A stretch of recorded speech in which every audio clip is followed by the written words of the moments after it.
ជ្រាបសួរប្រិយមិត្តទាំងអស់គ្នាស្វាគមន៍មកកាន់ Channel ត្រាម៉ានីថ្ងៃនេះផងដែរត្រាម៉ានីមកបកស្រាយចម្ងល់រឿងនិទានដែលមានចំណងជើងថាវត្តកណ្ដាលព្រៃតើប្រិយមិត្តទាំងអស់គ្នាចម្លែកចិត្តដែរទេថាហេតុអ្វីបានជាមានវិញ្ញាណព្រះសង្ឃហើយហេតុអ្វីបានជានិស្សិតទាំង4នោះស្លាប់តោះកុំឲ្យខាតពេលយូរសូមប្រិយមិត្តទាំងអស់គ្នារងចាំស្ដាប់និងទស្សនាភាពបន្តនៃសាច់រឿងកាលពីយូរលង់ណាស់មកហើយមានព្រះសង្ឃមួយមានព្រះនាមថាព្រះគុណមនីសារៈលោកជាព្រះចៅអធិការនៃវត្តកណ្ដាលព្រៃក្នុងទសវត្សរ៍ឆ្នាំ1960ដល់ឆ្នាំ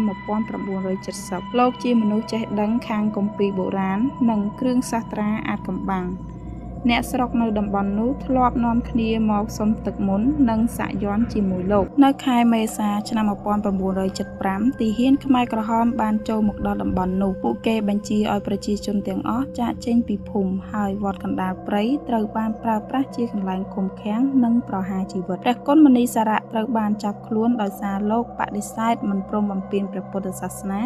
និងមិនព្រមចូលរួមជាមួយរបបថ្មីយប់មួយទីហ៊ានខ្មែរក្រហមបាននាំលោកទៅកាន់ក្រោមដើមឈើធំមួយក្នុងទីធ្លាវត្តពួកគេបានវាយលោកយ៉ាងព្រៃផ្សៃរួចកាប់សម្លាប់លោកទាំងយប់តែម្ដងតែអ្វីដែលគួរឲ្យស្ខ្លាចនោះគឺមុនពេលស្លាប់ព្រះគុណមនីសារៈបានសូត្រគាថាបណ្ដាសាមួយលោកបានស្បត់ថាតួយើងស្លាប់តែវិញ្ញាណយើងនឹងស្ថិតក្នុងវត្តនេះជារៀងរហូតអ្នកណាក៏ដោយដែលថតរូបក្នុងទីនេះអ្នកនោះនឹងក្លាយជារូបថតរបស់យើងដើម្បីឲ្យលោកីបានឃើញអំពើខុសខើរបស់មនុស្សក្រោយពេលសគត់សាកសពព្រះសង្ឃត្រូវបានគេបោះចោលក្នុងបន្ទប់ក្រោមវិហារមានអ្នកណាហ៊ានធ្វើបុណ្យឲ្យលោកទេដោយសារតែការភ័យខ្លាចរបបវិញ្ញាណរបស់លោកក៏នៅតែបន្តដើរល្បាតក្នុងវត្តដោយមានបំណងប្រាថ្នាចង់ឲ្យអ្នកផ្សេងបានជួបប្រទះនៅអ្វីដែលលោកបានជួប